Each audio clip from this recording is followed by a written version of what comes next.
Yan, meron po ako ngayong 1, 2, 3, 4, 5, 6, 7, 8. 8 na chicken breast. Saka slice ham. Yan, gagawin ko po ngayon yan. Yan.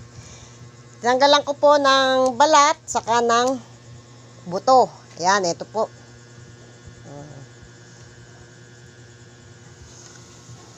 Kailangan po, dahan-dahan lang po yung pagtatanggal para hindi malusak. Baby, sinaing mo! Para po hindi malusak-lusak tong karne. Tapos po, pagkaya rin tanggalan ng balat at buto, ayan, slicing naman po ng manipis na manipis. Ayan, kailangan po manipis lang. Ayan. Pagka po natanggal na yung buto at nahiwa na po ng manipis, sakay balat, tapos natanggal na. Ayan. Pukin lang po ng ganyan. Para po numipis siya at lumapad. Wala po kasi ko yung pamukpok na ganun. Kaya ito na lang pwede naman. Ayan. Kaya rin po niyan. Oops. Lagyan na po ng timpla. Seasoning. Konti-konti lang po. Paminta.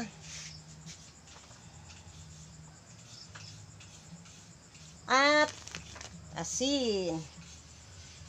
Hindi na po. Balik kabila naman.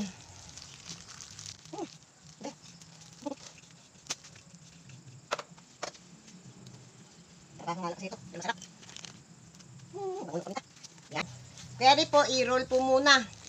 Para ma-marinate. I-marinate po muna dyan sa mga seasoning na yan ng mga 10 minutes. Eh, nung na-marinate na po, 30 minutes ko yata ang minarinate yan. Naggupit lang po ako nitong plastic kasi wala akong plastic na pang-wrap talaga. Yan. Kaya rin po, lalagyan ko na ng ham. Yung hapa. At cheese.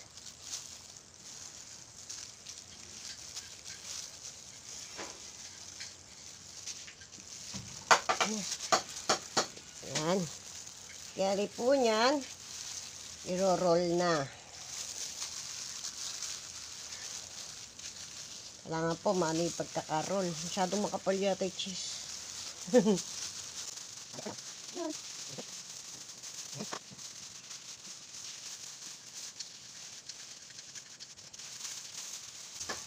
Kailangan walang butas para po hindi kumalat yung cheese pag niluluto.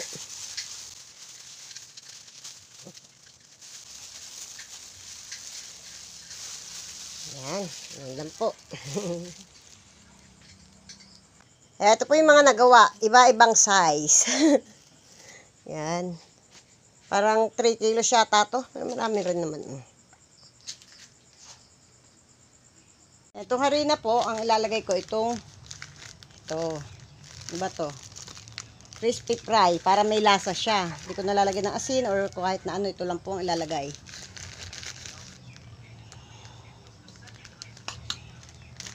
Nakalahati lang po yung laman nito.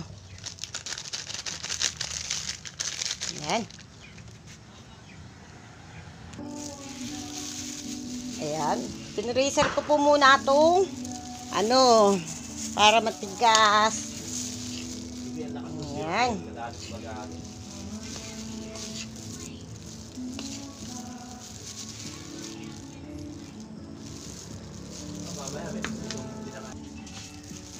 Ayan, pagyari po rito. Tuso naman dito. Ayan. Ikot-ikot lang. Pagyari dyan. Dito naman.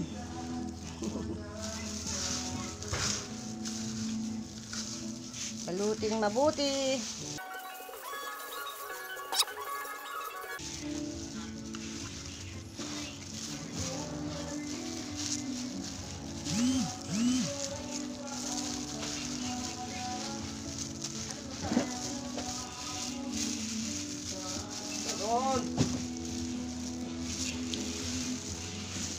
Okay.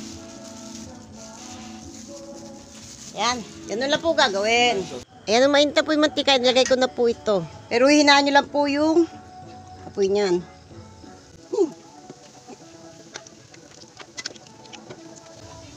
Mahina lang po yung apoy niyan.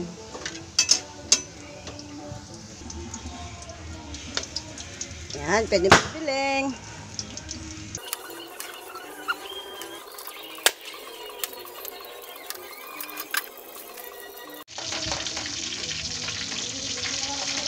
Yan, pwede na.